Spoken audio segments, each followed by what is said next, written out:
If you've done a little bit of research, I'm sure you've probably deduced that organic gardening is the wave of the future for gardening.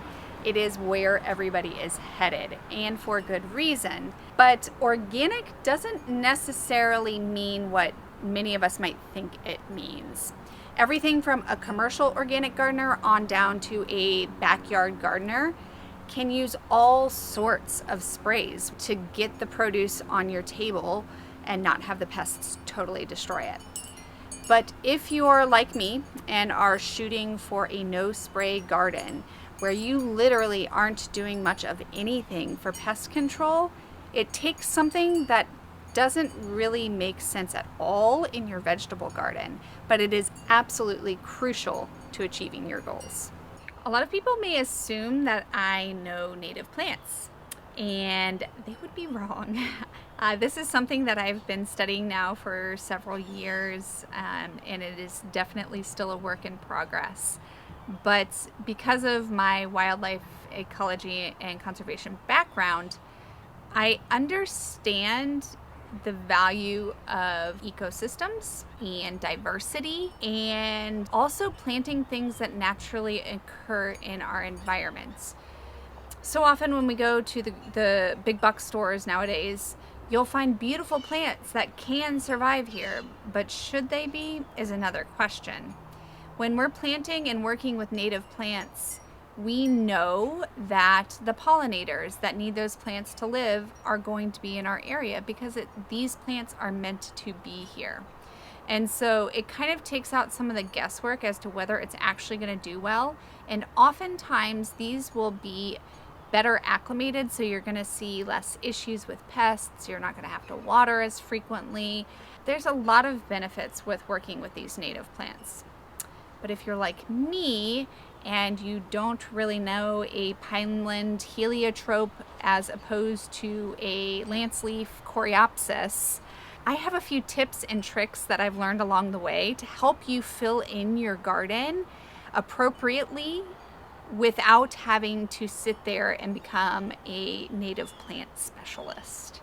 I've been an organic gardener from the start, but when I first started learning the ropes, if it wasn't something that I could eat, I wasn't planting it. But as I started learning more and more about planting for organic gardeners, using regenerative agriculture concepts, designing my space to be a permaculture homestead, I very quickly learned the incredible value of making sure that we have pollinator and beneficial insect plants. And if we don't want to have to be the one out there spraying for aphids or hand pollinating the squash, then we need to make sure that nature that is capable of doing those things for us has something to bring them to our property. If all we have is the one-off squash bloom that needs pollination, the bees may not be in the area already. If we have this sudden infestation of aphids out of the blue, the ladybugs and the lacewings are probably not going to be in high enough numbers to handle it. If, however, we can plan into our landscape things like pollinator plants and beneficial insect attractors, things that flower and bloom, then they're already going to be living in our environment and our ecosystem and our landscape, so that as soon as we do have a problem in the annual vegetable garden, they're already here looking for something to eat. I cannot emphasize enough how much this can impact your pocketbook and the amount of work and effort that you have to put into your garden. It does take a few years to build and develop. 3 to 5 years is pretty normal to be able to draw in a sufficient beneficial insect population to fully manage the garden for you. Put a little bit of time in ahead of time, planting something that's beautiful, and you'll reap the rewards for years to come. So tips and tricks for how to figure out and navigate the incredible abundance and diversity of native plants.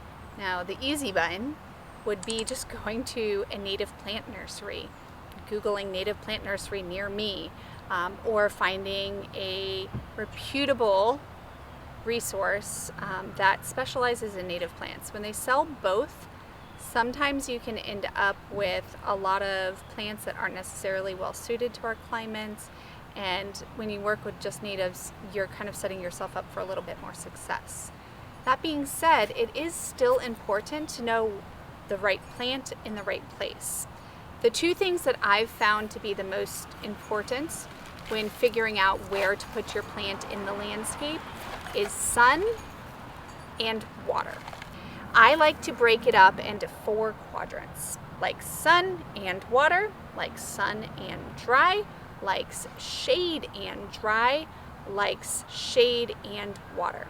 If you can find the plant and put it into one of those quadrants, you'll kind of have a good idea of where to put it in your landscape so that the plant actually thrives. Because just because it's a native plant to Florida does not mean it's actually well suited to any growing conditions. The nurseries, if you do find a reputable native nursery, will help with information, or one of the other resources that I've found to be really helpful is either the IFAS Extension Center. You can go to their website, it's a free resource.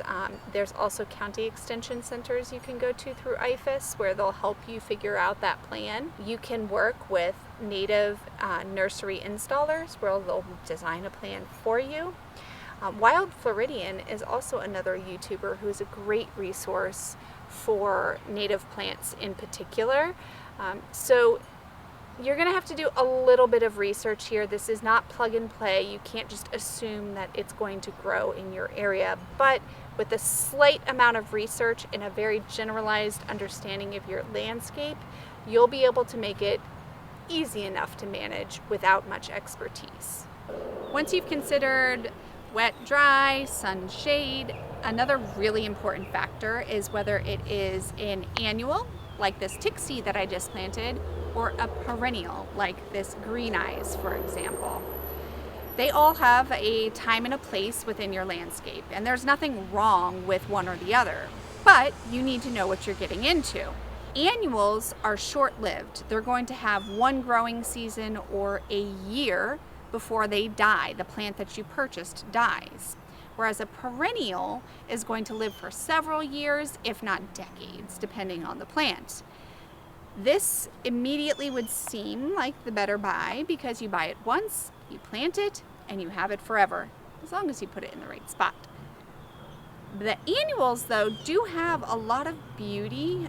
They fill in very quickly, and as long as you select for one that is able to reseed itself freely or is known to make lots of babies, you're in the same position. That annual plant will regrow the following year, fill in that space for you, and still produce year after year. They just will have that period of dieback.